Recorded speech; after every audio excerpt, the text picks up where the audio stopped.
ከእግዚአብሔር ለሰው ታላቅ የሆነ ስጦታ ተሰጥቶናል። ምን? እሱም ጌታችን መድኃኒታችን ኢየሱስ ክርስቶስ ነው። እሱም በዮሐንስ ወንጌል ምዕራፍ 6 ለዓለም የምሰጠው ምንድነው? ሥጋዬ ነው። ስለዚህ እሱ የሰጠ ስጦታ ሥጋና ደሙ ነው። ስለዚህ እኛ ምን እንለዋለን? ቁርባን እንለዋለን። ስለዚህ ቁርባን የምንለው ለምንድን ነው? ቁርባን ማለት ስጦታ ነው። ስጦታ ማለት ከእግዚአብሔር ብቻ አይደለም፣ ከሰውም አለ በብሉይ ኪዳን። እሺ ይኸው ለምሳሌ አቤል ያቀረበው ስጦታ ተባለ። ስጦታ ቁርባን ስለሆነ ትርጉሙ ማለት ነው። ስለዚህ ያንን ያዙ። አሁን አንዳንድ ሰዎች ይነሱና እንዴት ሊሆን ይችላል? ክርስቲያኖች ሳይሆን ክርስቲያን ያልሆኑ ማለት ነው። እንዴት እንደዛ ሊሆን ይችላል? እንዴት በስጋው እዛ ሰማይ ላይ ሊኖር ይችላል? በስጋው እኮ ከሆነ ልናየው ይገባል። እንዴት ሊኖር ይችላል? አሁን ይህ ግራ ነው ያጋባው አይደለ? ያንን እንዲያዩ ነው ዕብራውያንን የፈለገው። ከምን ጋር ነው ቀጥታ ያገናኘው? ሄኖክን ከቤተ ክርስቲያን። ስለዚህ ክርስቶስ እኛ በእምነት ጸንተን የምንቆይ ከሆነ ጌታችን እንደሚመጣ ምናምናለን። ከዛ ልክ እንደ ሄኖክ ይወስደናል። ሲወስደን ታዲያ ከሙታን ተነስተን ነው። ኦኬ፣ ከነስጋችን ነው የሚወስደን። እሺ፣ ከነስጋችን ምን ይላል? ይወስደናል ማለት ነው። እሺ፣ ሱቅ ልዘጋ ነው እና ምን እንጀራ ትልክልኝ አባ? እንትን ላድርገው። ኮመንት በጣም እንትን ያደርጋል። አጥፋ።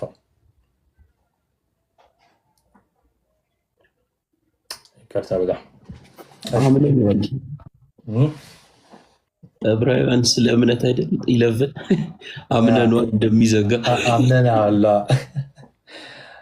ስለዚህ ሄኖክ እንግዲህ አልሞተም እና ከእግዚአብሔር ጋር አካሄዱን ከእግዚአብሔር ጋር ስላደረገ እግዚአብሔር ወስዶታል ወደሱ። እሺ፣ እግዚአብሔርም ስለወሰደው አልተገኘም። ሳይወሰድ እግዚአብሔር ደስ እንዳሰኘ ተመስክሮለታል ይላል። ይሄ ቦታውን የምናገኘው የት ነው? ዘፍጥረት 5:24። እሺ፣ አካሄዱን ከእግዚአብሔር ጋር ስላደረገ አልተገኘም የሚለውን ጥቅስ የምናገኘው ዘፍጥረት 5:24 ይሆናል ማለት ነው። ስለዚህ እግዚአብሔርን አስደስቷል። ሄኖክ እንዴት አስደስተ? በእምነት ማስረጃ እዛው ዝቅ ብሎ 6 ላይ ያለ እምነት ደስ ማሰኘት አይቻልም። እግዚአብሔርን ለማስደሰት የመጀመሪያው ነገር ምንድነው የሚያስፈልገው? እምነት ያስፈልጋል ማለት ነው።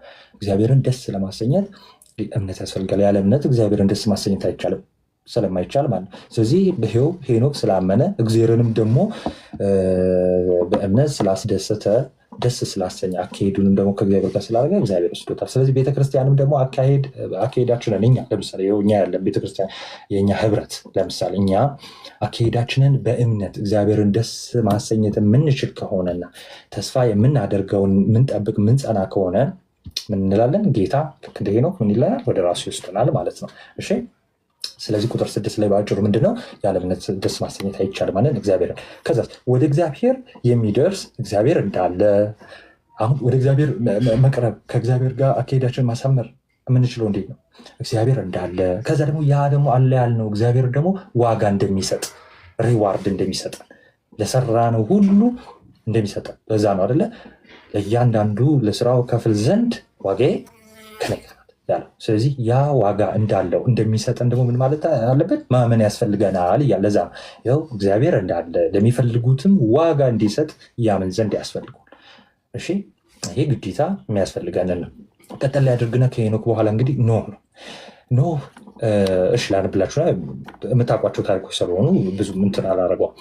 እንደውም ያሰብኩት እኔ ሙድ ራፍ ላይ አንዴ እንትን ለማለት ነበር። አብርሃም ላይ ስንደርስ እንደዛ እናደርጋለን።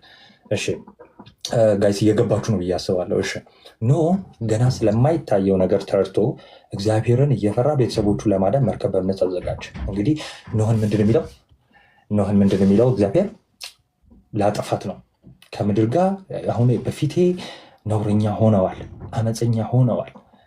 ሰው ማለት ነው። ሰው አምጿል። ስለዚህ ከምድር ጋር ላጠፋ ነው። ስለዚህ ተነስ መርከብ ስራ ሲነግረው እግዚአብሔር ለኖህ ከምድር ጋር ይኸው እያጠፋዋቸው ነው፣ አይተህ መርከብ ስራ አላለውም። ላጠፋ ነው ያለ ገና።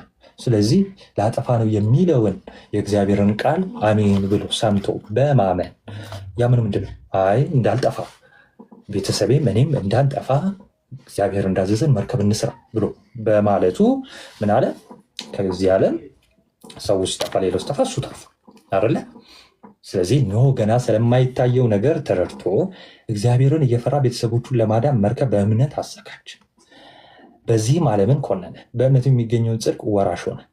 ስለዚህ ለምንድን ነው ሐዋርያው ቅዱስ ጳውሎስ ኖህን ያነሳው? ታላላቅ አባቶች የሚባሉ እያነሳን የመጣው ግን ደግሞ ምን ሊነግራቸው ፈልጎ መሰላችሁ? ስለ ፍርድ ሊነግራቸው ፈልጓል። እሺ ልብ በሉ፣ ፍርድ ሊመጣ ነው። በኖህ ጊዜ ፍርድ መጣ። ፍርዱ ምንድን ነው? አሁን ያ ፍርድ ሲመጣ ሰውን የሚያጠፋ እና ያ ሰውን የሚያጠፋው ፍርድ ሲመጣ እግዚአብሔርን ያመኑት ግን ያ ፍርድ እንዳያገኛቸው መርከብ ስራ አሉ። ስለዚህ መርከብ የሰራው እና መርከብ ውስጥ የገባው ከፍርዱ ምን ይላል? ላብራላችሁ። ታሳዝኑኛላችሁ አንዳንዴ። እሺ ምን ይላል? መርከቡን የሰራው እና መርከብ ውስጥ የገባው ከፍርዱ ምን ይላል? ይተርፋል ማለት ነው። ይኸው ዓለም ልትጠፋ ነው። ሰውን ሊያጠፋ ነው። ምድርን ሊያጠፋት ነው። ከዛ ምድርን ሊያጠፋት ስለሆነ ያን ፍርድ መጣ። ይኸው ላጠፋ ነው ብሎ መጣ።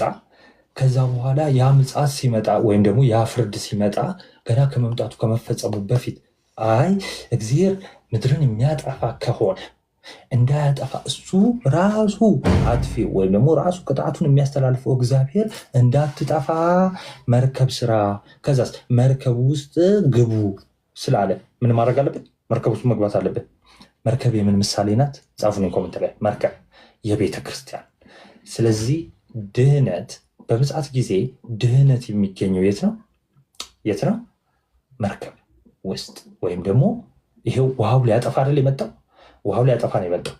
ውሃው ሊያጠፋ ሲመጣ ሰውን ሌላውን ሲያጠፋ እኛ ደግሞ በጥምቀት ወደ መርከቡ እንገባለን ወይ ደግሞ ወደ ቤተክርስቲያን እንገባለን። ስለዚህ እኛ ምን እንላለን?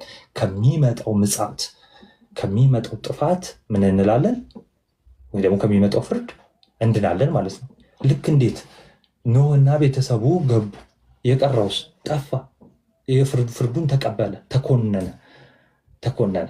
ያ ሁሉ ሰው አልዳነም። የዳኑት መርከብ ውስጥ ያሉት ናቸው። እሺ አንደኛ ጴጥሮስ ምዕራፍ 3:21 ላይ ልክ እንደሚናገር ማለት ነው። ስለዚህ እኛ ወደዚህ ድህነት የመጣ ነው እያላቸው ነው ሐዋርያው ቅዱስ ጳውሎስ ለዕብራውያን ማለት ነው። ወደዚህ ድህነት የመጣ ነው ቤተክርስቲያን ውስጥ ምን ብለን ነው? ገብተን ነው። ቤተክርስቲያኑ ለመግባት ደግሞ ያኔ በኖህ ጊዜ የመጣው ውሃ ለጥምቀት ምሳሌው ነበር። በጥምቀት በኩል ቤተክርስቲያን ውስጥ እንጨመራለን። ከዛ በኋላ ቤተክርስቲያን ውስጥ ከሆነን ድህነታችንን ይዘን አስጠብቀን እንቆያለን። ከቤተክርስቲያን ውጭ ወይ ደግሞ ከመርከቡ ውጭ ከሆነን ግን ፍርድ አለብን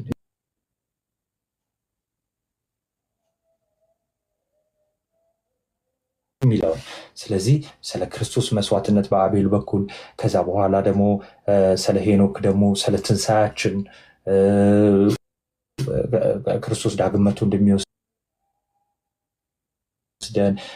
በስጋ እንደምንኖር ከዛ በኋላ በስጋ ማለት ስጋችን ተነስቶ ከሙታን ተነስተን የማይበሰብስ ሆነን ተነስተን እንደምንኖር ይህን ሁሉ ከነገረ በኋላ ከቤተ ክርስቲያን ውጭ ደግሞ ድህነት እንደሌለ በኖህ ደግሞ ይናገራል። ስለዚህ የኖህን ኦሪት ዘፍጥረት ምዕራፍ 6:13 ላይ ያለውን ጠቅሶ ስለ ምጽአትና ስለ ፍርድ ከዛ ደግሞ ከዛ ፍርድ የምናመልጠው መርከብ ውስጥ እንደሆነ ያን ደግሞ የምናደርገው ልክ ኖህ ራሱ አምነው መርከብ ውስጥ ከነቤተሰቡ እንደገባና መርከብ እንደሰራ እንዲሁ እኛ ደግሞ በክርስቶስ ታምነንና አምነን ምን ማለት አለብን? በቤተክርስቲያን ጸንተን መቆየት አለብን። ስለዚህ ፍርድ ሲመጣ አያገኘንም ማለት ነው። እሺ ጸንተን የምንቆይ ከሆነ እያለ ይነግራቸዋል። አሁን ታላቁ አባታችን መጣ። ቁጥር 8 ላይ አብርሃም የአብርሃምን ታሪክ እንደዚሁ ልንገራችሁ። ደስ የሚለው ሐዋርያት ሥራ ምዕራፍ 5ን አነብላችኋለሁ። እሺ የተተረከ ነው እዛ ላይ እና በአጭሩ ልንገራችሁ። ይላችሁ ኦሪት ዘፍጥረት 12:1 ላይ ነው የሚጀምረው። እሺ እና አብርሃምን መጽሐፍ ቅዱስ ለኛ ሲያስተዋውቀን እግዚአብሔር ይናገራል። ምን ብሎ? ከሀገርህ ከዘመዶች ቤት ውጣ ይለው። አብርሃም የ75 ዓመት ሽማግሌ ነው። አብርሃም የ75 ዓመት ሽማግሌ ነው እና ዝም ብሎ ብቻ እግዚአብሔር ምን በል ነው ያለው?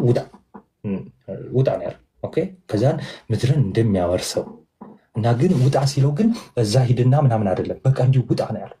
እሺ ዘፍጥረት 12:1 እግዚአብሔርም አብርሃምን አለው ከሀገርህ ከዘመዶችም ከአባትህም ቤት ተለይተህ እኔ ወደ ማሳይ ምድር ውጣ። ስለዚህ በጣም ከባድ ነው። አሁን እኔ ዝም ብዬ እንኳን አይደለም እግዚአብሔር ተናግሮን አንድ ሰው መጥቶ አሁን ከተቀመጣችሁበት ቲክቶክ እንዲያያችሁ ምናምን ከቤተሰብ ጋር ተቀምጣችሁ ሊሆን ይችላልና አስቡት፣ እድሜያችሁ የሄደ ነው እና እድሜ ልክ ሲሄድ አሁን ወጣት ናችሁ ብትወጡ ልሰሩ ትችላላችሁ፣ ወይም ደግሞ እድሜያችሁ የሄደ ካላችሁ ልሰሩ ልትንቀሳቀሱ ትችላላችሁ።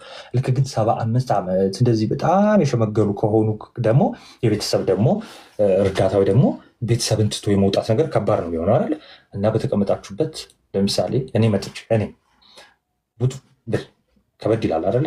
ልክ እንደዛው ደግሞ እግዚአብሔር ውጣ አለው እና ውጣ ማለቱ ብቻ አይደለም። በጊዜው የጣዖት አምልኮ የሰፈነበት አባቱ ጣዖት አምላኪ ነው፣ ቤተክርስቲያናችን እንደምታስተምራል። እና የጣዖት አምልኮ የሰፈነበት እና የሰፋበት ጊዜ ላይ እግዚአብሔር ድምፅ አሰምቶት ውጣ አለው እና አመነ፣ ወጣ። በቃ ይሄ ታላቅ እምነት ነው። በነገራችን በጣም ታላቅ እምነት ማለት ነው። እሺ የእንትናን ትረካ ላንብላችሁ የቅዱስ እስጢፋኖስን ማለት ነው። ሐዋርያት ሥራ ሁላችሁ ተከታተሉ፣ ሁላችሁ ሐዋርያት ሥራ ምዕራፍ 7 ቁጥር 2 እርሱም እንዲህ አለ። እሺ ወንድሞችና አባቶች ሆይ ስሙ ይላቸዋል። እሺ ይሄ በጣም በቃ ስሙት። የክብር ከዚህ በኋላ ላለው በጣም ስለሚረዳን ማለት የክብር አምላክ ለአባታችን ለአብርሃም በካራን ሳይቀመጥ፣ ስለዚህ በካራን እንትን አላለም አልተቀመጠም ማለት ነው። እሺ ገና በሁለት ወንዝ መካከል ሳለ ታየና ምን አለው? ከሀገርህና ከዘመዶችም ወጥተህ ወደማሳየህ ወደ ማንኛውም ምድር ና አለ። እሺ ወደ ማንኛውም ምድር ና አለ። በዚያን ጊዜ ከከለዳውያን ሀገር ወጥቶ በካራን ተቀመጠ። ከዚያም አባቱ ከሞተ በኋላ እናንተ ዛሬ ወደምትኖሩባት ወደዚች ሀገር አመጣው። እሺ አወጣው። ሶሪ በዚችም የእግር ጫማ እንኳን የሚያህል ርስት አልሰጠውም። ወደ ከነዓን ከሄዱ በኋላ እሺ ወደዛ ከሄዱ በኋላ የእግር ጫማ ማለት ትንሽ ነው አይደለ? የእግር ጫማ የምታህል ቦታ እንኳን ለአብርሃም አላገኘም። ልብ በሉ። ግን በእምነት ይሁ እስካሁን እየሄደ ነው። ምንድን ብሏል? ምድርን አወርሳለሁ ብሎ ታላቅ የሆነ ተስፋ ሰጥቶታል። እና ያንን ተስፋ በማመን እግዚአብሔርን በማመን አሁን የተቀመጣችሁበት አሁን የወረሳችሁትን እናንተ የወረሳችሁትን አብርሃም ያኔ ጫማ እንኳን የምታህል ቦታ የራሱ አልነበረውም። ስለዚህ እንደምንድነው እንደ መጻተኛ ነው የኖረው ወይ ደግሞ እንደ እንግዳ። ለምሳሌ እናንተ ኬንያ ሀገር ብትሄዱ ወይ ደግሞ የሆነ ሀገር ብትሄዱ እንደምንድነው የምትሄዱት? እንደ እንግዳ ነው የምትሄዱት፣ የራሳችሁን መሬት እስክትይዙ ድረስ ማለት። ስለዚህ በዚያች የእግር ጫማስ እንኳን የሚያህል ርስት አልሰጠውም። ነገር ግን ልጅ ሳይኖረው ለእርሱ ከእርሱም በኋላ ለዘሩ ርስት አድርጎ ይሰጠው ዘንድ ተስፋ ሰጥቶታል። ይኸው ለልጅ ልጅ እሰጣለሁ ዘርህን አበዛለሁ የሚል ተስፋን ሰጥቶታል። እግዚአብሔር የሚሰጥ ደግሞ ምንድነው? እግዚአብሔር ደግሞ ምንድነው? የታመነ ነው አይደለ? ስለዚህ በእግዚአብሔር ደግሞ አምኗል ማለት ነው አብርሃም። እግዚአብሔርም ዘሩ በሌላ ሀገር መጻተኞች እንዲሆኑ 400 ዓመትም ባሪያዎች እንዲያደርጓቸው እንዲያስጨንቀዋቸው እንዲሁ አደረገ። ስለዚህ እስራኤላውያን በግብፅ ተይዘዋል። እሱን ታሪክ ወደ በኋላ ስለመጣበት አሁን አላብራራው። ከዛስ ደግሞም እግዚአብሔር እንደ ባሪያዎች በሚገዟቸው ሕዝብ ላይ እኔ ፈርድባቸዋለሁ፣ ከዚያም በኋላ ይወጣሉ፣ በዚያም ስፍራ ያመልኩኛል አለ። የመገረዝንም ኪዳን ሰጠው። እንዲሁ ይስሐቅን ወለደማ አብርሃም። ከዛ በስምንተኛው ቀን ደግሞ ገረዘው። ይስሐቅም ያዕቆብ 12ቱን የአባቶች አለቃ ወለደ። እሺ የአባቶች እሺ እኔ እንደዚሁ ትልበላችሁ ቀሪውን አንብቡት። እሺ አንብቡት ቀሪውን። ኤኒዌይስ አብርሃም ማንን ይወልዳል? ይስሐቅን ይወልዳል። አብርሃም ይስሐቅን ይወልዳል እና ይስሐቅን በእርጅናው ከ25 ዓመት በኋላ ወይ ደግሞ በ100 ዓመቱ ነው የወለደው እና በ100 ዓመት ሲወልድ በታላቅ እምነት የተወለደ ልጅ ነው ይስሐቅ። ለዛ ነው የእምነት ልጆች ነን ብሎ ገላትያ ላይ ያስረዳው። እኛ የሳራ ልጆች ነን ወይ ደግሞ የእምነት ልጆች ነን የተባለው ማለት ነው። እና በታላቅ እምነት እና በእምነት ብቻ ሲሆን በተስፋ በዛ በይስሐቅ በኩል ዘሩ እንደሚባረክ ተነግሮታል። አሁን ለአብርሃም በእርጅናው ያገኘው ልጁ ነው። ልጅ አልነበረውም። በእርጅና ያገኘው ልጁ ነው ይስሐቅ እና አንድያ ልጁ ነው። ሌላ ልጅ አለው። አዎ ግን በህጋዊ በተስፋ ቃል የመጣ ልጁ እና ዘሩ የሚበዛበት ደግሞ ልጁ ነው ይስሐቅ። ከዛ በኋላ እግዚአብሔር ፈተና ይፈትነዋል። ማንን? አብርሃምን። ልጅህን ምን በልኝ? ሰዋልኝ፣ ወደ ሞሪያም ተራራ ውስጥ ይለዋል እና እግዚአብሔርን በማመን እንደሚያስነሳው እዚሁ ዕብራውያን ይናገራልና እንደሚያስነሳው በማመን ምን ያደርጋል? ወደ ሞሪያም ተራራ ልጁን ለመሰዋት ይሄዳል። አልሳሳም እና የሄደውም ደግሞ ለምንድን ነው? ምሳሌ ለመሆን ነው። እግዚአብሔር አብ ለልጁ ሳይሳሳ ልጁን ስለሰጠ። እሺ ያንን ምሳሌ ለማድረግ ስለሆነ ነው የእግዚአብሔር ዓላማ። እግዚአብሔር ፍቅሩን፣ መታዘዙን፣ እምነቱን አየ እና የባረኩ ባርካለሁ ነው ያለው።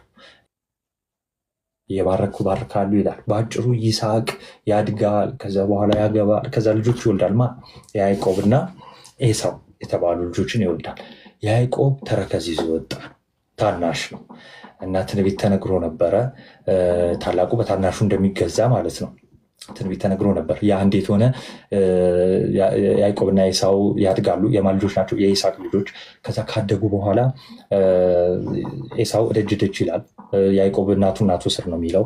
ያው ወጥ ይችላል ማለት ነው። ወጥ መስራት ይችላል። በነገራችን ላይ እናትና ስር የሚሉ ሰዎች ስለሚያውቁ ማለት ነው። ከዛ በኋላ ያ ደግሞ አድኖ ነበር የሚመጣው። የዛን ቀን አልተሳካምና በጣም ረቦት መጣ። ፀሐይም ቀጥቅጦታል ምናምን። ከዛን ምን ይላል? ሲደርስ ቆንጆ ምስር ወጥ ማን ሲያበስል ያየዋል? ያዕቆብ። ከዛ በኋላ ምስር ስጠኝ ወንድሜ፣ ብኩርናህን ሽጥልኝ። ስለዚህ ብኩርናህን ስጠኝ ማለት የመጀመሪያ ልጅ መሆንህን ስጠኝ፣ እኔ መጀመሪያ ሆናለሁ ማለት ነው። ከዛ እሺና በምስር ይለውጣል። ኤሳው በምስር ይለውጣል። ከዛ በኋላ ይኖራሉ። ይሄ እግዚአብሔርን ያሳዝናል። በነገራችን ላይ ብኩርና መስጠት ማለት ትልቅ ወንጀልና ኃጢአት ነው በእግዚአብሔር ዘንድ። የመጀመሪያ ልጅነትን አሳልፎ ሰጥቶታል ለያዕቆብ። ከዛ በኋላ ይስሐቅ አይኑ በደከመ ጊዜ ባረጀም ጊዜ አልጋ ላይ ሆኖ ሊባርክ ፈለገና ያዕቆብና ኤሳውን ጠራቸው። ከዛ ባርኳቸዋል። ከዛ በፊት ግን ኤሳውን ሊባርክ ፈለገና ትእዛዝ ያዘዋል። ከዛ እናት ትሰማለች። ያሳዝናል፣ ደስ ይላል። እናት ትሰማና ምን ታደርጋለች? ቆዳው ሸከር እንዲል ደም ትቀባውና ፀጉራም ስለሆነ ኤሳው እሱ እንዲመስል እንግዲህ በኤሳው ፋንታ በውሸት ማን በረከት ይቀበላል? ያዕቆብ በረከት ይቀበላል። በውሸት ስለተቀበለ ብዙ መከራን ከዛ በኋላ ያያል። በረከቱንም ብኩርናውንም ይወስዳል። ስለዚህ የኤሳውን ብኩርናም በረከትም ነው የወሰደው። ስለዚህ በመንገድ እየሄደ ከእግዚአብሔር ጋር ሌሊቱ ሙሉ ይደባደባል። ከዛ ካልባረከኝ አልለቅህም ይለዋል። መጨረሻ ሊነጋጋ ሲል እግዚአብሔር ይባርከዋል። ሲባርከው ስሙን እስራኤል ይባላል። ስለዚህ ያዕቆብ ምን ተባለ? እስራኤል ተባለ። ያዕቆብ ማን ነው? እስራኤል ነው። እስራኤል ማን ነው? ያዕቆብ ነው። እሺ እኔ አንዳንድ ሰዎች በጣም ነው የምታስቁት። እናቱ ስለምትወደው ነው፣ በጣም ነው የምትወደው። ኤሳው ደግሞ ከይስሐቅ ጋር በጣም ቅርብ ነው። አደን ስጋ ምናምን ስለሚወድ ይስሐቅ አባታችን ይስሐቅ ኤሳው ቅርብ ነበር። ለምን እያደነ ያመጣዋል፣ ቀይ ወጥ ምናምን ይወዳልና። እናትየው ደግሞ ከእናትየው ከስሩ ማነው ያዕቆብ ከእናቱ ስር ስለማይጠፋ በጣም ትወደዋለች። እናቶች አንዱን አስበልጠው ይወዳሉ። ከዛ በኋላም ያዕቆብ ዮሴፍ የያዕቆብ ልጆች ማለት ነው። እሺ አሁን ለአብርሃም ትልቅ ተስፋ ተሰጥቶት ነበረ፣ ዘርህን አበዛለሁ የሚል። ከዛ በኋላ ያዕቆብ ልጅ ይወልዳል። ሲወልድ 12 ይወልዳል። እስራኤል ልጅ ወለደ ማለት ነው። ስለዚህ 12ቱም ይባላሉ ያዕቆባውያን ናቸው አይደለ? ያዕቆብ ስለሆኑ ማለት ነው። ወይም ደግሞ እስራኤላውያን ናቸው። ለምን? ያዕቆብ ስሙ ማን ነው? እስራኤል ስለሆነ እስራኤላውያን። ስለዚህ አሁን የምናያት እስራኤል የምንለው ወይም ደግሞ በጊዜው እስራኤል ተብላ የተቀመጠችው እነዚህ ነገዶች ናቸው። ስለዚህ ዕብራውያንም እስራኤላውያን ናቸው፣ ወይ ደግሞ በያዕቆብ ነገር በኩል ያሉ ናቸው። 12 ነገድ አሉ። ከዛ ጌታችን ከአንዱ ነገር ነው የወጣው፣ ከይሁዳ ነገድ። ይሄንን ከያዛችሁ ይበቃል። ከዛ እሺ ወደ እንትኑ ልመለስላችሁ፣ ብዙ እንዳትሰለችሁ ማለት ነው። እሺ ስለዚህ አብርሃም የተባለው ቁጥር 8 ላይ አብርሃም የተባለው ርስት አድርጎ ሊቀበለው ወዳለው ስፍራ ለመውጣት በእምነት ታዟል። ውጣ ተባለ፣ ወጣ፣ ታዘዘ። ወዴት እንደሚሄድ ሳያቅ ነው የወጣው ይለናል ሐዋርያው ቅዱስ ጳውሎስ ማለት ነው። ኦሪት ዘፍጥረትን ምዕራፍ 12ን ያዙ። እሺ ከዛስ እሺ ቁጥር 9 ላይ ምን ይላል? ለእንግዶች እንደሚሆን ልክ እንደ እንግዳ ማለት ነው። እንግዲህ የሚወርሰው እኮ እሱ ነው፣ የእሱ ዘር ነው የሚወርሰው ምድሩን። ግን ለእንግዶች እንደሚሆን በተስፋ ቃል በተሰጠው አገር ተስፋ ተሰጥቶታል። ይህን ትወርሳለህ ተብሏል። የልጅ ልጅ ይህን ይወርሳል ተብሏል። ይህን ትልቅ የሆነ ተስፋ በተሰጠው ሀገር በድንኳን ነበር የሚኖረው። እንዴት? እንደ መጻተኛ። እንዴት? ምን ይላል? ለእንግዶች እንደሚሆን በተስፋ ቃል በተሰጠው ሀገር እንኳን በድንኳን ኖሮ ያን የተስፋ ቃል አብረውት ከሚወርሱ ከይስሐቅና ከያዕቆብ ጋር እንደ መጻተኛ ወይም እንደ እንግዳ ተቀመጠ። አያችሁ እምነቱ ምን ያህል ታላቅ እንደሆነ። የሚወርሰው ምድር አለ። እዛ ምድር ላይ እንኳን አብርሃም፣ ይስሐቅ፣ ያዕቆብ ሲኖሩ እንደ መጻተኛ ነው የኖሩት። ኦኬ፣ አልወረሱትም ነበር ገና ማለት ነው። ገና አልወረሱትም ነበር። ይህንን ሐዋርያት ሥራ ምዕራፍ 7 ቁጥር 2 ጀምሮ ስለሚተረክ አንበቡት እሺ በደምብ። ከዛስ ለምን ሲል ቁጥር 10 ላይ መሰረት ያላትን እግዚአብሔር የሰራትና የፈጠራትን ከተማ ይጠብቅ ነበር።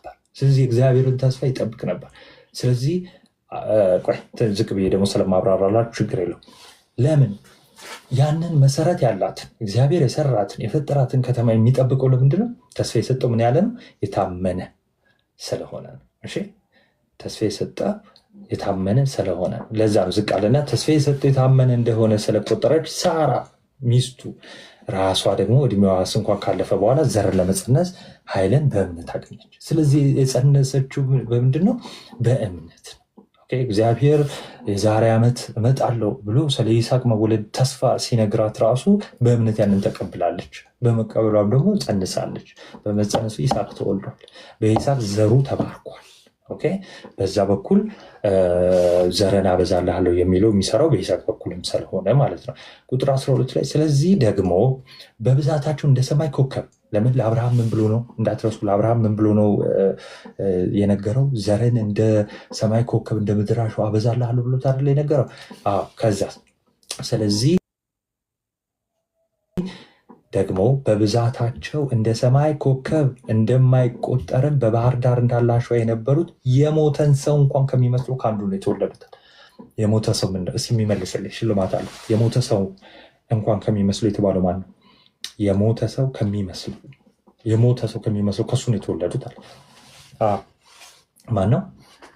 ተሳተፉ ኮመንት ላይ ማን ነው? ይሄው እነዚህ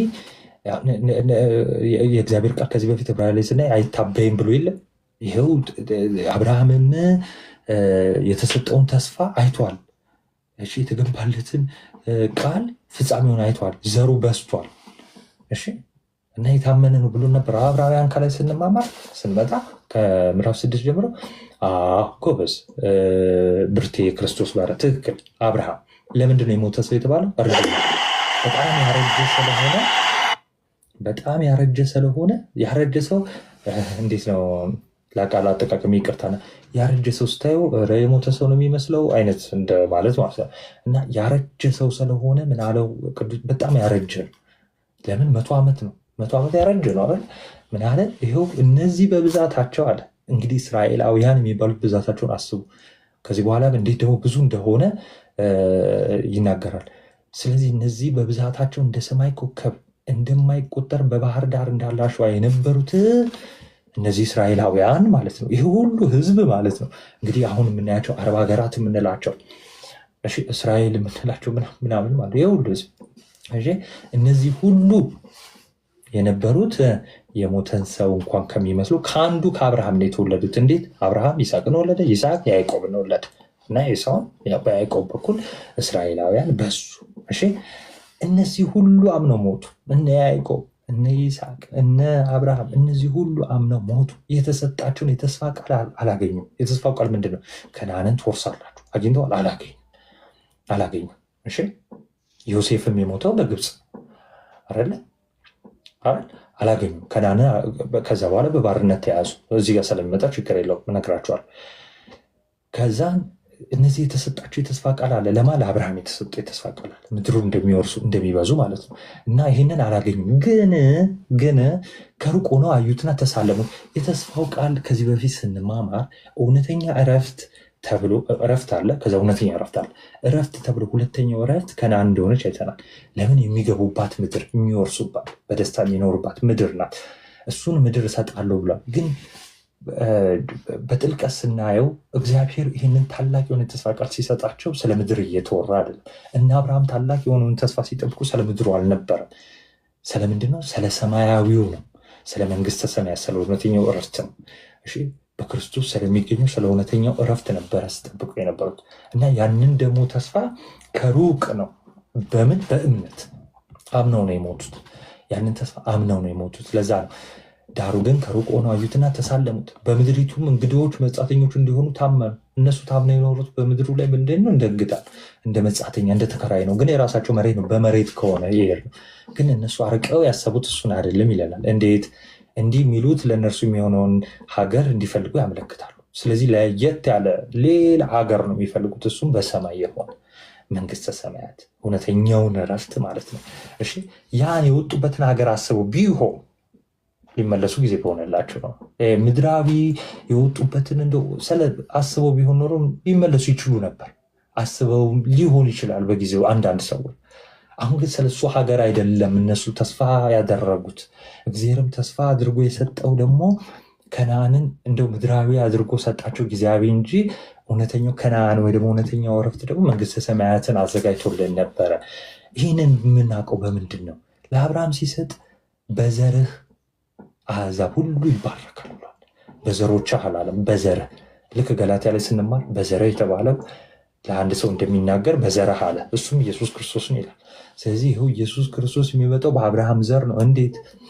አብርሃም ይስሐቅን ይወልዳል፣ ይስሐቅ ያዕቆብና ኤሳው፣ ከዛ በኋላ ያዕቆብ 12ቱን፣ ከ12ቱ ደግሞ በይሁዳ ዘር አይደለ በነ ዳዊት በኩል ይመጣል ማለት ነው። ከይሁዳ ነገድ ስለሆነ ማለት ነው። ስለዚህ በዘሩ ግን የሚባረኩት በማነው? በአብርሃም ነው። ስለዚህ አሁን የህዝቡ መብዛት ብቻ ሳይሆን ደግሞ ስለ ምድር ሲወራ ደግሞ ሰማያዊቷ ምድር ስለ መንግስተ ሰማያት ስለሆነ ነው። ያን የወጡበትን ሀገር አስበው ቢሆን ቢመለሱ ይቻላቸው ነበረ፣ በሆነላቸው ነበር። አሁን ግን የሚበልጠውን ምድራዊውን ሳይሆን የሚበልጠውን እርሱም ሰማያዊን ሀገር ይናፍቃል።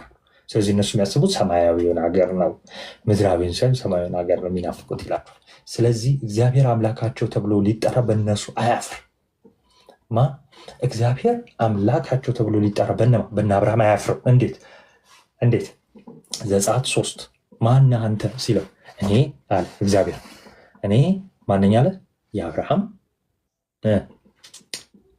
የይስሐቅ የያዕቆብ አምላክ ነኝ። ልብ አያፍርም። አየህ፣ እግዚአብሔር በእነሱ ሲጠራ ራሱ አያፍርም። ይኮራባቸዋል፣ ይደሰትባቸዋል። በአባቶቻቸው ወይ ደግሞ ፓትርያርክ፣ እነዚህ ፓትርያርክ ነው የሚባሉት በብሉይ ኪዳን የነበሩ አባቶች። እሺ አሁንም በዚህ ቤተክርስቲያን ውስጥ ያሉ ማለት። ስለዚህ ምን አለ? እግዚአብሔር አምላካቸው ይኸው የአብርሃምና የይስሐቅ የያዕቆብ አምላክ ተብሎ ሊጠራ በእነርሱ አያፍርም። ከተማን አዘጋጅቶላቸዋል። ያዘጋጀው ከተማ የትኛው ነው? ምድራዊቷን ከነዓንን አይደለም። ምድራዊቷን ከነዓንን ወርሰዋል። ይኸው ከላይ ሲናገር ይኸው እናንተ የምትኖሩባትን ብሎ የለ ሳራ በላችሁ ቅድም። ስለዚህ እሱን አይደለም፣ ሰማያዊት ከተማ ተዘጋጅታልናለች። እሷም መንግስተ ሰማያት ናት። እሺ መንግስተ ሰማያት ናት። ስለዚህ ከተማን አዘጋጅቶላችኋል። ቀጠል ያድርግና አብርሃም በተፈተነበት ጊዜ ይስሐቅን በእምነት አቀረበ። መቼ የተፈተነው? እግዚአብሔር ልጅህን ሰዋልኝ፣ ወደ ሞሪያም ተራራ ይዘህ ወጥተህ ልጅህን ሰዋልኝ ብሎ እግዚአብሔር አብርሃምን ፈተነ ተብሎ ተጽፏል። አሁን በተፈተነበት ጊዜ ያኔ ፈታኝ ማን ነው? እግዚአብሔር። እሺ እግዚአብሔር ፈተናውን አቅርቦለታል። ተፈታኝ ማን ነው? አብርሃም። አብርሃም በተፈተነበት ጊዜ ይስሐቅን በእምነት ነው ያቀረበው። እንዴት?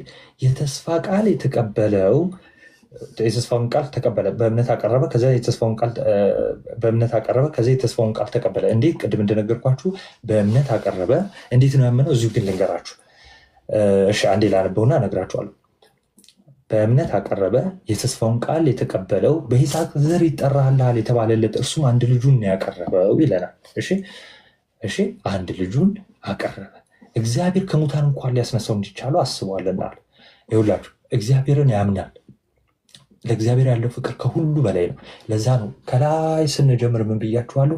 ሁሉን ይሄ ስሜት የምንለው ወይ ደግሞ ስሜታችን ይሄ ዓለማዊ የምንለውን የሚታየውን ጊዜያዊ ስጋችንን ሊሆን ይችላል፣ እሳት መፍራት ሊሆን ይችላል፣ ሰይፍ መፍራት ሊሆን ይችላል። እነዚህ ነገሮች ምድራዊ የምንላቸውን ነገሮች ማስወገድ የምትችል ነፍስ ናት አማኝ የምትባለው ብያችሁ የለ።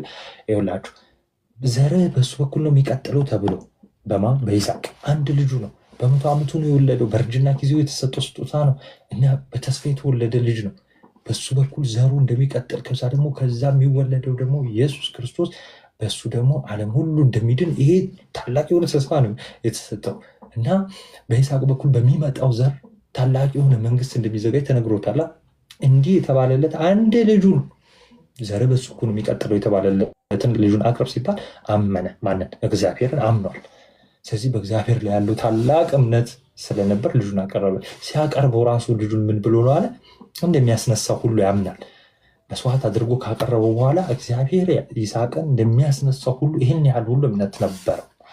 ግን በጥልቀት ስታዩ ለዕብራውያን ሐዋርያው ቅዱስ ጳውሎስ ይህን እየነገራቸው ያለው ለምንድን ነው? እግዚአብሔር አምላካችን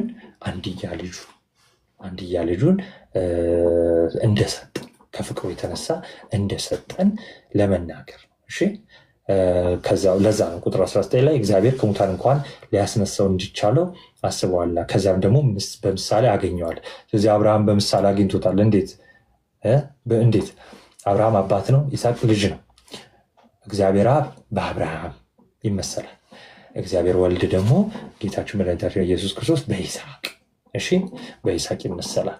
አብርሃም አንድ ልጁ በሱ ዘር በኩል አሕዛብ ሁሉ የሚባረኩለት፣ በዛ ዘር በኩል ዘሩ የሚበዛው በዛ በኩል እንደሚቀጥል የተነገረለት ብቸኛ ልጁን ለመሰዋት እንዳራራ፣ እንደዚሁ ደግሞ እግዚአብሔር አብ ለእኛ ያለውን ፍቅር ለማሳየት አንድያ ልጁን ውረድ፣ ሞት፣ ተሰቀል ብሎ እንደላከልን ይሄ ምሳሌ ነው። ስለዚህ ይኸው በምሳሌ አገኘው። አብርሃም አገኘው በምሳሌ አግኝቶታል ማለት ነው። በምሳሌ ብቻ ሳይሆን ከላይ ደግሞ ምን ብሏል? እሷን ነገራችሁ በእምነት አቀረበ ካለ በኋላ የተስፋን ቃል ተቀበለ ይላል። እየባረኩ ባርካለሁ ተብሎ እዛው ተነገረው በተራራ። አብርሃም ተው ካለ በኋላ መስዋዕት ማድረጉን እንዲያቆም ከተነገረው በኋላ ምን አለ? እየባረኩ ባርካለሁ፣ በዘር አሕዛብ ይባረካሉ ተብሎ ስለ ክርስቶስ ተስፋ የተነገረው የዛኔ ነው። እሺ ቁጥር 20 ይስሐቅ ሊመጣ ስላለው ነገር ያዕቆብና ኤሳውን በእምነት ባረካቸው። ሊመጣ ያለው ነገር ምንድን ነው? የበኩር ልጅ ወይ ደግሞ የመጀመሪያው ልጅ ማን ነው? ኤሳው። ሁለተኛው ማን ነው? ያዕቆብ። ሊመጣ ያለው ማን ነው? ክርስቶስ ነው መጀመሪያ። እና እንዴት ተገናኙ? እሺ እንዴት እንደተገናኙ ልንገራችሁ። የመጀመሪያው አዳም ነው አይደል? አዳም ነው። በአዳም መዳን ችለናል? አልቻለም። ሁለተኛው አዳም ግን ድነናል አይደለ? ይሄ ሊመጣ ያለው ወደፊት የሚፈጸመው ይሄ ነው። ይሄንን እንዳለ በእምነት ስለተረዳ ይስሐቅ ሁለቱንም ባረካቸው ይላል። ከዛን ይሄ ተስፋው የቀጠለው ኪዳኑ ጸንቶ የቀጠለው በማን ነው? በያዕቆብ በኩል ይሆናል ማለት ነው። ከዛ በኋላ ያዕቆብ 12 ልጆች ወለደ ብያቸዋለሁ። ከ12ቱ አንደኛው ዮሴፍ ነው። ያዕቆብ ዮሴፍን ይወደዋል፣ ለዮሴፍ ቅርብ ነበር። አሁን ዮሴፍ ህልም የሚያይ ሰው ነው። ህልም ያያል እና ህልም ሲያይ 11 ነዶ ወይ ደግሞ ሳር 11 ሳር ለአጨዳ ወጥተው፣ ከተሳሳትኩ ታርሙኛላችሁ፣ ለአጨዳ ወጥተው ዞሮ በህልሙ ምንድነው 12ቱ ሳሮች ለአንደኛው ሳር ወይ ደግሞ የኔ ሳር ይላቸዋል፣ ወይ ደግሞ የኔ ነዶ መሀል ላይ ቆሞ የእናንተ ነዶ ደግሞ ዝቅ ብሎ ለቆመው ነዶ ሲሰግድ አየው። ያ ማለት ሌሎቹ ለሱ ሲሰግዱ አየው ብሎ ነገራቸው። ይሄ ህልም ብቻ አይደለም፣ ሌላም ህልም አይቷል። ፀሐይና ጨረቃ እንዲሁም 11ዱ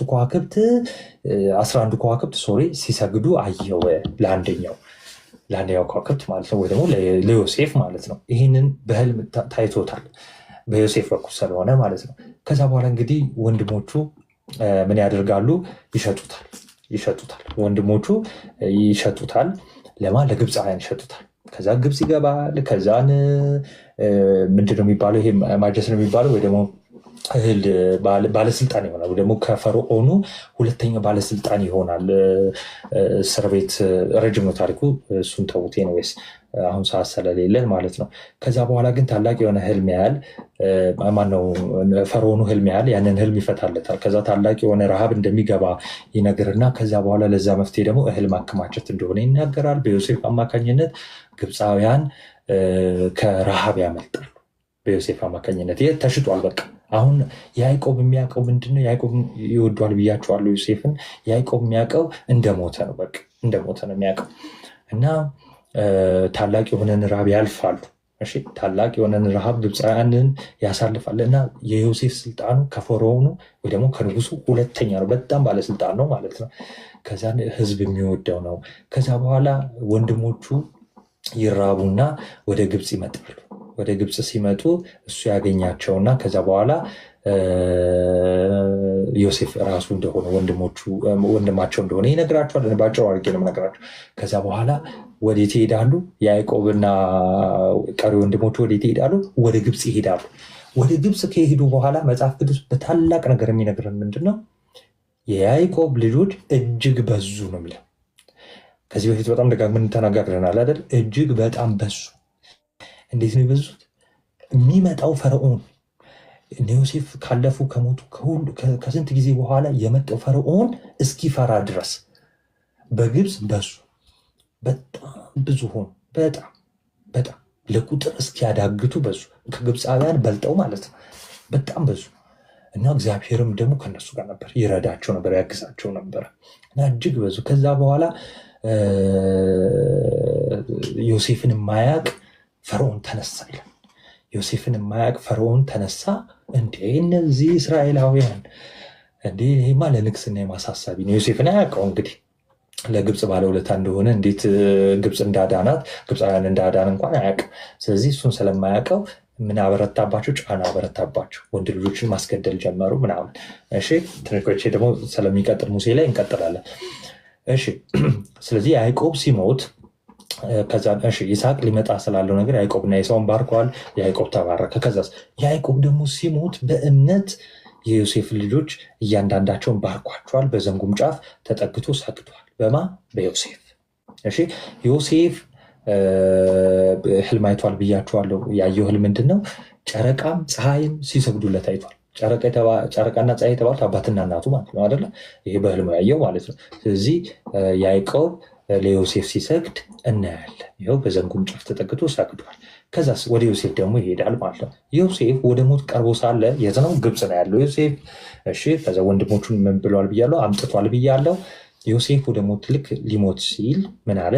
በእምነት ስለ እስራኤል ልጆች መውጣት አስታወሰ። ጫና እንደሚበዛባቸው፣ ከዛ በኋላ ደግሞ እግዚአብሔር እንደሚታደጋቸው፣ እግዚአብሔር ተስፋ የገባላቸውን ቃል ኪዳን እንደሚያወርሳቸው ምን አለ? በእምነት ስላየ ስለተረዳ ምን አለ? እስራኤል ልጆች መውጣት ስላስታወሰ ስለ አጥንቱ አዘዛቸው። እግዚአብሔር ይህን ቦታው ላነብላችሁ በደንብ እንትን እንዲላችሁ ማለት ነው። ጨርሰናል። እሺ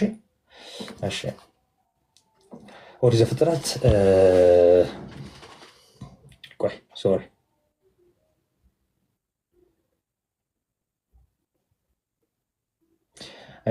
ኦሪት ዘፍጥረት ምዕራፍ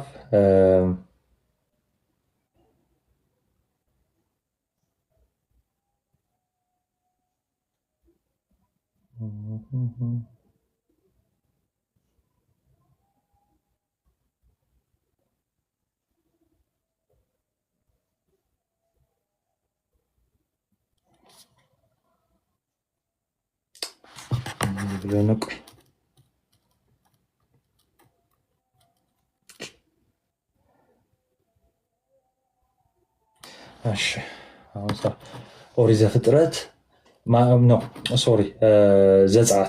ዘጸአት 13 ያዙ። ዘጸአት 13 19 እሺ ዮሴፍ ምን ይላል? እግዚአብሔር ሳይጎበኛችሁ አይቀርም። ስለዚህ እግዚአብሔር ይጎበኛችኋል። እግዚአብሔር ይጎበኛችኋል። አጥንቶቼንም ከዚህ ከእናንተ ጋር ታወጣላችሁ ብሎ የእስራኤልን ልጆች አምሏቸው ነበር ይላል። ይህንን ዘፍጥረት 50 ላይ እናገኘዋለን። ታሪኩን የምናገኘው ዘፍጥረት 50 ላይ። ዮሴፍም ወንድሞቹን ምን ይላል? እኔ እሞታለሁ። ዘፍጥረት 50 24 ዮሴፍ ምን ይላል? ወንድሞቼ እኔ እሞታለሁ፣ እግዚአብሔር መጎብኘት ይጎበኛቸዋል፣ ከዚህ ምድር ያወጣቸዋል። ይሄ እምነት ነው። ይኸው ስለሚመጣው አሁን ዮሴፍ እያለ በቅኝ ግዛት አልተያዙም፣ ወይ ደግሞ በባርነት አልተያዙም። ዮሴፍ እያለ ፈርዖን በጣም ነበር የሚወዳቸው እና እጅግ እየበዙ ነበር የሄዱት። በጣም በዝተው ነበር በግብፅ። ከብዙ ዘመን በኋላ ነው፣ ከሆነ ጊዜ በኋላ ዮሴፍን ማያቅ ፈርዖን ተነሳና፣ ወይ ደግሞ የግብፅ ንጉሥ የፈርዖኖች ታውቃላችኋል። ዮሴፍን አያውቅም። ስለዚህ እንደ እነዚህ ነረ ጨቁናቸው፣ እርገጧቸው ይላል። ወንድ ሲወለድ ግደለው፣ ለምን ንግስናዬን ተከታትረው እነሱ እንትን እንዳይሉ እያለ ማለት። ስለዚህ ጫና ያበዛባቸው ነበረ በጣም ከዛ በኋላ። ስለዚህ ዮሴፍ ምን ብሏል? ኦሪት ዘፍጥረት ምዕራፍ 50:24 ላይ እንደገና ዘጸአት 13 ላይ እንደምናገኘው ስለ አጥንቱ አናዟቸው ነግሯቸዋል። ምንድን ነው የነገራቸው? ልክ እዚህ ላይ እንደሚናገረው ዮሴፍን ወደ ሞት ቀርቦ ሳለ ቁጥር 22 ዮሴፍ ወደ ሞት ቀርቦ ሳለ ሊሞት ሲል ማለት ነው በእምነት ምን አለ መሰላችሁ? ይኸውላችሁ አለ ልጆቹ ማለት ነው እና እስራኤላውያንን ማለት ነው እግዚአብሔር ነፃ ያወጣችኋል አለ። ነፃ ያወጣችኋል ሲል አልተያዙም ነበር፣ ገና ወደፊት እንደሚያዙ ስላመነ እና እግዚአብሔር ነፃ እንደሚያወጣ በሙሉ ልቡ ስላመን ምን አላቸው? በሉ አጽሜን ወይ ደግሞ አጥንቴን ማለት ነው አጥንቴን አብራችሁ ይዛችሁ ውጡ፣ እግዚአብሔር ይጎበኘናል እናንተንም ይጎበኛቸዋል ብሎ ተናገረ። ስለዛ ምን አለ? የእስራኤል ልጆችን መውጣት አስታወሰ። ይወጣሉ፣ እግዚአብሔር ነፃ ያወጣቸዋል። ስለ አጥንቱም ደግሞ አዘዛቸው። ምን ብሎ አዘዛቸው? ይዛችሁ ውጡ፣ እሺ ይዛችሁ ውጡ ይላቸዋል። ከዛስ ምን ብያቸዋለሁ? እንግዲህ እስራኤላውያን በግብፅ ፈርዖን ስር ወደቁ አይደል? በጣም በጫና እንግዲህ በጣም በእውነት በጣም በሚያሳዝን እግዚአብሔር ህዝቡን ተመለከተ ነው፣ አዘነላቸው ነው የሚለው። ለምን ሴት እንኳን ሆና ጭቃ እየረገጡ ልጅ ሲወልዱ በዛው እርገጩ ይባሉ ነበር። እዛው ጭቃ ውስጥ ጡብ ውስጥ ማለት ነው ፒራሚዱን ሲገነቡ እና በጣም ትልቅ በደል ነበር የደረሰባቸው። በቃ ለዛ ነው እግዚአብሔር ህዝቤን ልቀቅ ያለው ማለት ነው። ፈርዖንን ህዝቤን ልቀቅ ያለው ማለት ነው። በጣም በከባዱ ነበረ። እሺ ፈርዖኑ ረግጦ ነበር የገዛቸው ለረጅም ጊዜ ማለት ነው። ከዛ በኋላ ከሌዊ ነገር የሆነ ማን ይወለዳል? ሙሴ ይወለዳል። ከባህር የተገኘ ከወንዝ የተገኘ ማለት ነው ሙሴ ማለት። ሙሴ ሲወለድ እንግዲህ እናትየው ትደብቀዋለች ለ3 ወር ምናምን ነገር የሚያክል። ከዛ በኋላ በወንዝ ትለቀዋለች በሳጠራ አድርጋ። ከዛ በኋላ ወደ ቤተመንግስቱ ይገኛል። ቤተመንግስት ያድጋል። ቤተመንግስት የምንለው በፈርዖኑ ቤት ያድጋል ማለት ነው። እሺ በፈርዖኑ ቤት ያድጋል ሙሴ። እሺ ስለዚህ እንደ ፈርዖን ልጅ ሆኖ ነው ያደገው ሙሴ። እንደ ፈርዖን ልጅ ሆኖ ነው ያደገው። ስለዚህ የፈለገውን ነገር ማድረግ ይችላል። እሺ ፈርዖኖቹ ደግሞ ጣዖት አምላኪዎች ናቸው እንዳትረሱ። እና ገንዘብ አለ። ገንዘብ ብቻ ሳይሆን ደግሞ ህዝቡ እየተረገጠ ነው። በወንጀል የመጣ ገንዘብ ነው ያለው። ይህን ሁሉ እንዳትረሱ። ለዛ ነው ቁጥር 23 ላይ ሙሴ ከተወለደ በኋላ ወላጆቹ ያማረ ሕፃን እንደሆነ አዩ። ሕፃኑ በጣም ነው የሚያምረው። ይህንም እንዴት ብለን አሳልፈን የምንሰጠው? ይገሉብኛል አለች እናትየው። ብልጥ ናት፣ ብልህ ናት። ከዛ በእምነት 3 ወር ሸሸጉት። የንጉሱን አዋጅ አልፈሩም። ከዛስ ምን አደረጉ? እንዳልኳችሁ በወንዝ ሰደዱት። ከዛ በኋላ ለልጁ የምታጠባ የምትጠብቀው ሴት ታስፈልጋለች በሚል ማንን አመጡ? የገዛ እናቱን አመጡ።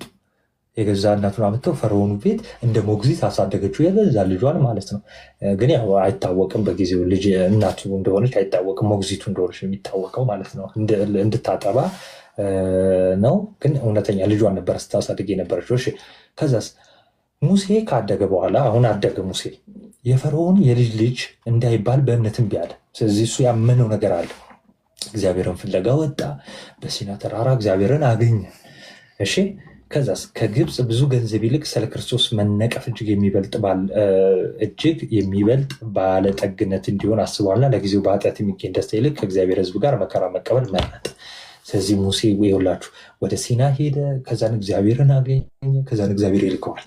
አንተ ማነህ ሲለው የአብርሃም የይስሐቅ የያዕቆብ አምላክ ነኝ፣ እኔ እንዳዘዝኩ አድርግ፣ ሂድና ፈርዖንን ሕዝቤን ልቀቅ በል፣ እኔ ምልክት አሳያለሁ እና እኔ እኮ ኮልታፋ ነኝ፣ እንዴት ነው የምናገረው አምላኬ ሲለው ምን አለ?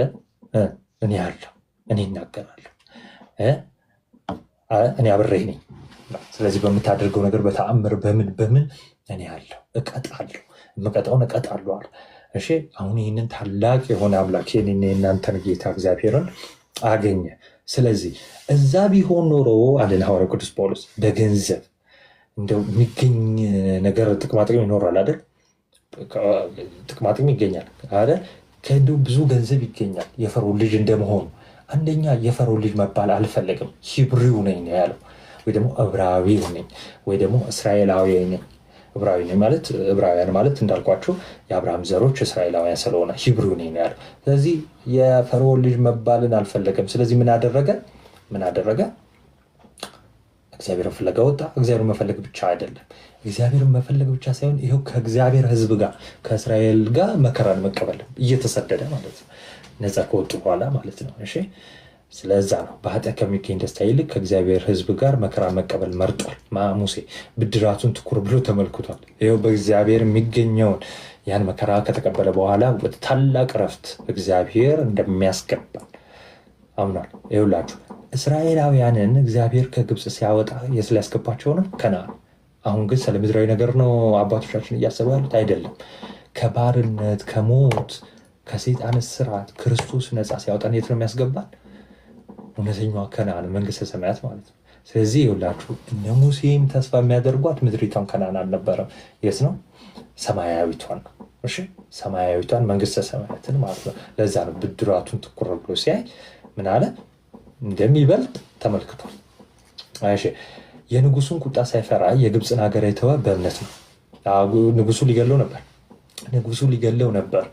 ያንን ንጉሱ ይገለኛል የሚለውን ቁጣ እንኳን ሳይፈራ ምን ትቷል? ግብፅን ትቷል። በእምነት ማለት ነው፣ እግዚአብሔርን በማመን ማለት ነው። በሲና የተነጋገረውን እግዚአብሔርን በማመን ትቷል። መቶ ብቻ ሲሆን ደግሞ ተመልሶ ህዝቤ ልቀቅ ብሎሃል ብሎ ሲመለስ እናያለን። የማይታየውን እንደሚያየው አድርጎ ጸንቷልን። እግዚአብሔር ይታያል አይታይም? እንደውም ምን ብሎታል ሙሴ? ፊትን አሳየኝ፣ የምትወደኝ ከሆነ ፊትን አሳየኝ። ፊቴን አይቶ ማንም ሊቆም አይችልም። ስለዚህ አታይም ፊቴን፣ ማንም ሰው በፊቴ ሊቆም አይችልም ፊቴን አይቶ ብሎታል። ያ ማለት በባህሪ ማንም ሊያየኝ አልቻለም። ስለዚህ በባህሪ አላየውም፣ በእሳት መልክ ነው ያየው። እሺ በእሳት መልክ ነው ያየው። ኋላ ግን ተስፋ እንደገባለት ጀርባዬን ታያለህ እንዳለው ከዚያ በኋላ ሰው ሆኖ ተገልጦ ደግሞ አይቷል ማለት ነው። ያንን እንዳትረሱ እሺ። ስለዚህ የማይታየውን እግዚአብሔር በእምነት ምን ብሏል? አይቷል። የማይታየውን እግዚአብሔር በእምነት አይቷል። ስለዚህ በዛ ስለጸና የንጉሱን ቁጣ ሳይፈራ ከግብፅ ትቶ በእምነት ነው የወጣው። እሺ አጥፊው የበኩር ልጆችን እንዳይነካ ፋሲካና ደምን መርጨትን በእምነት አድርጓል። ከእስራኤል ላይ ማነው ግብፅ ላይ ከወረደባቸው ቁጣ መቅሰፍቶች አንደኛው የበኩር ልጆችን የሚያጠፋ ወይ ደግሞ የበኩር ልጆችን የሚገል ነበር። እሺ ያንን ቁጣ ሲወርድ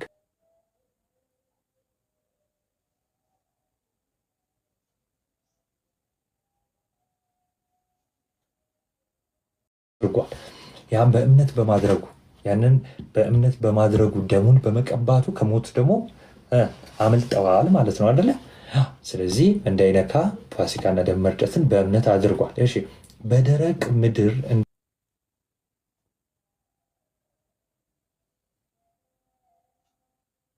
እንደሚያልፉ በኤርትራ ባህር በእምነት ተሻግረዋል። አምነው በግራና በቀኝ እንደ ግድግዳ ቆመው ባህሩ ተከፍሎ ለሁለት በደረቅ ምድር እኔና እናንተ መንገድ ላይ እንደምንሄደው እንደሚያልፉ እንደዛው በባህር መሀል አልፈዋል። ማናማ? ህዝቡና ሙሴ። እሺ የግብፅ ሰዎች ግን ያ ማለት ሲያሳድዷቸው የነበሩት ማለት ነው እነ ፈርዖን እና ወታደሮቹ ማለት ነው። የግብፅ ሰዎች ግን ሲሞክሩ ምን ብለዋል? ሊገቡ ሲሞክሩ ተውጠዋል። ባህሩ ውጣቸዋለች። ባህሩ ውጧል። ስለዚህ ይኸውላችሁ በእምነት እኛ ምንን ማለፍ እንችላለን? ችግርን፣ ሞትን፣ መከራን እነዚህን ሁሉ በክርስቶስ በማመን ምን እንላለን? እናልፋለን። ልክ ሙሴና ህዝቡ እንደተባበሩት እኛ ደግሞ ከክርስቶስ ጋር እንተባበራለን። እሺ እንዴት? በስጋው ደግሞ በቅዱስ ቁርባን በጥምቀት። እሺ ስለዚህ ደረቅ መሬት ሆኖልን ወይ ደግሞ ሰላማዊ ሆኖልን እውነተኛ ሰላም አግኝተን የምናልፈው በእምነት ሲሆን ነው እያለ እየነገራቸው ነው። ከዛ በኋላ እንግዲህ ምድሩን ከወረሱ በኋላ ቀለማቸው ጽፎ እግዚአብሔር ያክብርልን። እሺ የኢያሪኮን ቅጥር እንዲሁ ስለዞሩት ብቻ እንዲህ ባጭር አድርጌ ልንገራችሁ። የኢያሪኮን ቅጥር 7 ጊዜ ከዞሩት በኋላ በእምነት ወድቋል። እሺ እንዲሁ ስለዞሩት ብቻ ግን ሲዞሩት እንደሚወድቅ በማመናቸው ነው የዞሩት። እሺ ሲዞሩት እንደሚወድቅ በማመናቸው ቅጥሩ ወድቋል። ቅጥሩ ብቻ አይደለም፣ ጋለሞታይቱ ረዓብ ወይም ደግሞ በዚህ በአመንዝራ የሆነች ሴት ነበረች ራብ የምትባልና ሰላዮች ይላኩና 2 ሰላዮች እሷ ጋር እንግዲህ ይደበቃሉ፣ ወይም ኢያሪኮ ማለት ነው ይደበቃሉ። እሷ ጋር ትከልላቸዋለች፣ ምንድን ነው የሚባለው ትደብቃቸዋለች። ከዛ በኋላ ሲመጡ ማንም አላገኛቸውም፣ አምልጠዋል። ከዛ በኋላ ግን ምን ትላለች? ያው እሷንም እንዲያድኗት እንደ እውነት ከሆኑ የእነሱ አምላክ እውነት ከሆነ እሷንም እንዲያድኗት ትናገራለች። እነዚህ 2 ሰዎች ቃል ይገቡላትና ይመለሳሉ፣ ሰላዮቹ ማለት ነው። ከዛ በኋላ ግን እስራኤላውያን ወደ ኢያሪኮ ገብተው ህዝቡን ሲያጠፉ ወይም ደግሞ ሲዋጉ ማለት ነው ሲያጠፉ ይቺ ረዓብ የምትባለው አልገደሏትም ማለት ነው። እሺ አልገደሏትም። ይሄ ባጭሩ አድርጌ ሰዓት ስለሄደ ልንገራችሁ ብዬ ነው። ያ ማለት ምን አለን? አሁን ቅዱስ ጳውሎስ ጋለሞታዊቱ ረዓብ እነዚህን 2 ሰላዮች በሰላም ተቀብላለች፣ አምናቸው። እሺ ከማይታዘዙ ጋር በእምነት አልጠፋችም። እነዚያ የማይታዘዙ የተባሉት በኢያሪኮ የነበሩት አሉ አይደለ? ከነሱ ጋር አብራ አልጠፋችም። እነዚህን ሰዎች አላሳደደችም። ይልቁንስ በነሱ አምላክ በማመን ባላት እምነት በማመኗ እነዚህን 2 ሰላዮች ተቀብላለች። ከዛ በኋላ ደግሞ እነዚህ በገቡ ጊዜ ይኸው ተረፈች። ስለዚህ እኛ በእግዚአብሔር ብናምን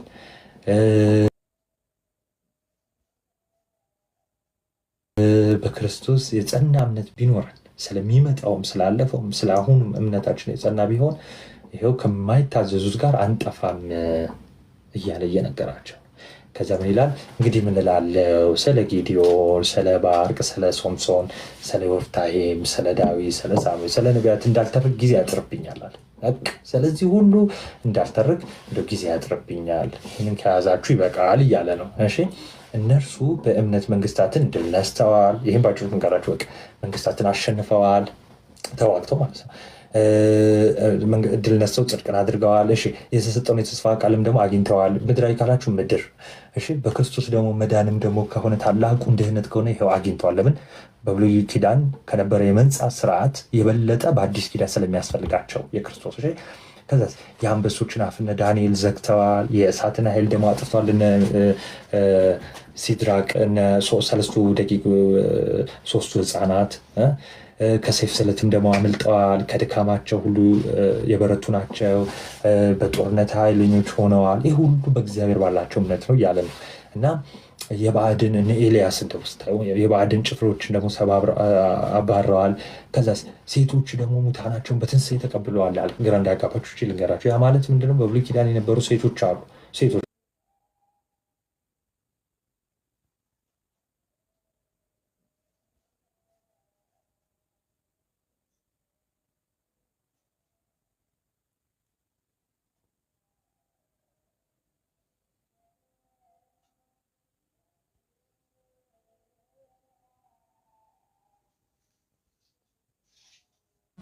እሺ እነ ኤልሳ ምናምን ማለት ነው ይመጡና ያስነሱላቸዋል።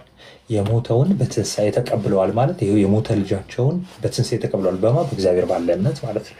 ስለዚህ ልጆቻቸው ከሙታን ተነስተዋል እያለ ነው። የሞቱባቸው ሴቶች ልጆቻቸው ከሙታን ተነስተዋል እያለን ነው ማለት ነው ባጭሩ። ለዛ ነው ሴቶች ሙታናቸውን በትንሣኤ ተቀበሉ ያለው ማለት ነው። ሌሎችም መዳንን ሳይቀበሉ የሚበልጠውን ትንሣኤ እንዲያገኙ እስከ ሞት ድረስ ተደበደቡ። ሌሎች ደግሞ መዳናቸውን ሳይቀበሉ ማለት የስጋ መዳን ማለት ነው። ከስጋ ሳይድኑ ግን የሚበልጠው በስጋ ብንሞት ይኸው ታላቅ የሆነ ተስፋን ስለምናገኝ ማለት ነው፣ ከሞት ስለምንነሳ እሱኛውን መዳን ይሄ በስጋ መዳኑን ሳይድኑ ግን ደግሞ የሚበልጥ ትንሣኤ እንዲያገኙ መሞት አለብን አይደል? ትንሣኤን ለማግኘት መሞት አለብን። ስለዚህ እንዲያገኙ ምን ብለዋል? እስከ ሞት ድረስ ተደብድቦ የተገደሉም ደግሞ አሉ። ሌሎች ደግሞ መዘባበቻ በመሆን በመገረፍ ከዚህም በላይ በእስራትና በወህኒ ተፈትነዋል። እነማን? ቅዱስ ጳውሎስ፣ ቅዱስ ጴጥሮስ፣ እነዚህ ሁሉ ሐዋርያት ታስረዋል አይደል? በወህኒ በእስራት በወህኒ ተፈትነዋል። ከዛስ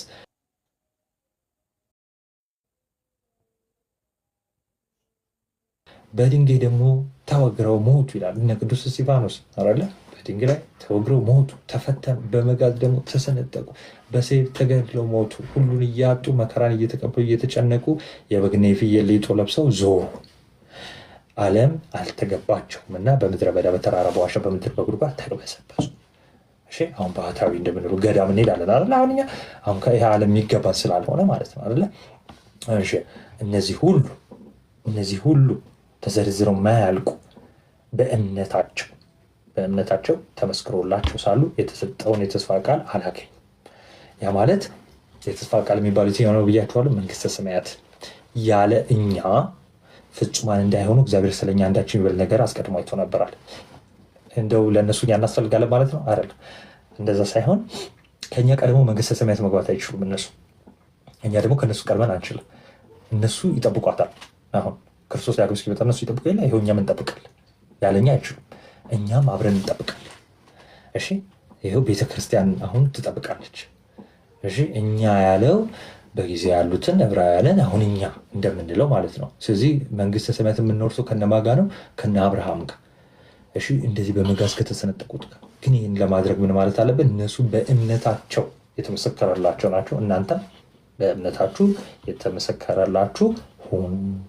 ያስተማረን የመከረን የአባቶቻችን የአብርሃም የይስሐቅ የያዕቆብ አምላክ ስሙ በሰማያት በመላእክት አንደበት የተመሰገነ እንደሆነ እንዲሁም በምድር ደግሞ በደቂቀ አዳም በሰው ዘር ሁሉ የተመሰገነ ይሁን፣ ስሙ ከፍ ይበል። ምዕራፍ 11 ጨርሰናል። ይከብዳል ብዬ አላስብም። ሰዓት ካበዛውባችሁ በጣም ይቅርታ።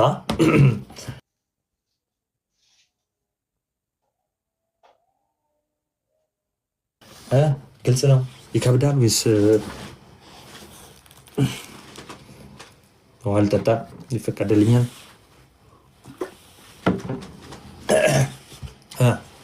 ግልጽ ነው። ስለዚህ የሚማር 100 ብቻ ሰው እንዳለ ነው የተረዳን ነው። ሌላ ቤት ተከፍቷል። ሌላ ቤት ሲከፈት ነው እንደዚህ የሚሆነው። ግልጽ ነው።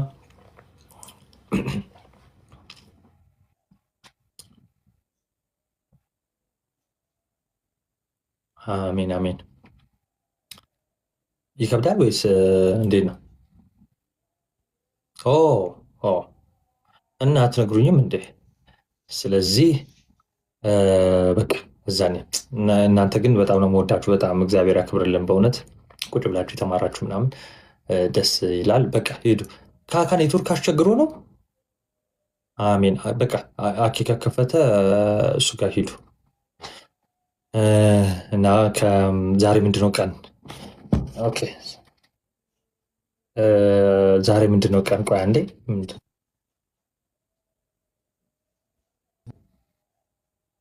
ቅዳሜ እንግባ።